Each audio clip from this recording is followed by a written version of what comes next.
გერმანული სტილით აშენებული ვერანდებიანი სახლები, ვიწრო ქუჩები და არქიტექტურა, რომელიც საქართველოში გერმანელი კოლონისტების ცხოვრების თითქმის ერთ საუკუნოვან ისტორიას ინახავს. ადგილობრივი ხელისუფლების სამხარეო ადმინისტრაციისა და გერმანიის საელჩოს ინიციატივით სოფელში საუკუნის პროექტი იწყება. ასურეთის განვითარების გეგმასთან დაკავშირებით სპეციალური საინიციატივო ჯგუფით შეიქმნა, რომელიც პროექტის დეტალებზე იმუშავებს. გერმანიის საელჩო და გერმანიის მთავრობა, რომლებიც დაინტერესებულები არიან, რომ ძველი იერსახე მიეცეს ამ სოფლის ძველ ნაწილს, სადაც ლუთერანული ეკლესია და ძველი შენობა ნაგებობები არიან გათოცებული და აღნიშნული რეგიონისთვის, რაიონისთვის და მთლიანად რეგიონისთვის სერიოზული წინგადადგმული ნაბიჯი იქნება ამ სოფლის განვითარება. ვფიქრობთ ამ სოფლის აღორძინებას.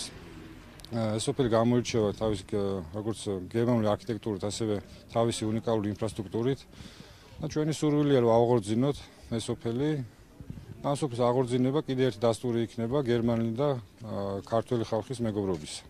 განვიხილოთ რანაირი შესაძლებლობა არსებობს რამდენად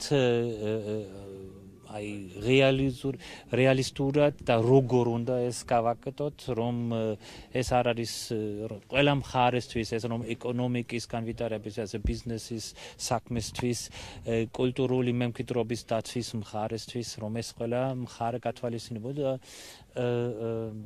კარგად დაიგეგმება.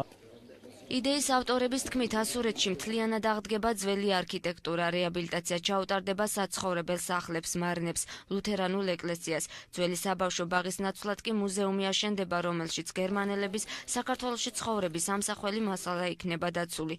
ასურეთის რეაბილიტაცია, რეკონსტრუქცია ჯერ იდეის დონეზეა, თუმცა ავტორები ამბობენ, რომ ასურეთი ტურისტული კუთხით მომგებიანი პროექტი იქნება. იგეგმება საწარმოებისა და მეურნეობის ძველი სტილით აღდგენაც.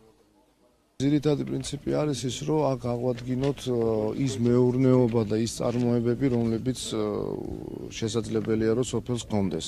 ამიტომ ჩვენ გვინდა ეს არ გვინდა იყოს როგორც სიღნაღის პროექტი, სადაც მარტო ფასადური იყო და მხოლოდ ტურიზმზე იყო გათვლილი. არამედ ეს გვინდა უფრო ეკონომიური პროექტიც იყოს. მოხდება გარკვეული წარმოებების ახალი წარმოებების გახსნა.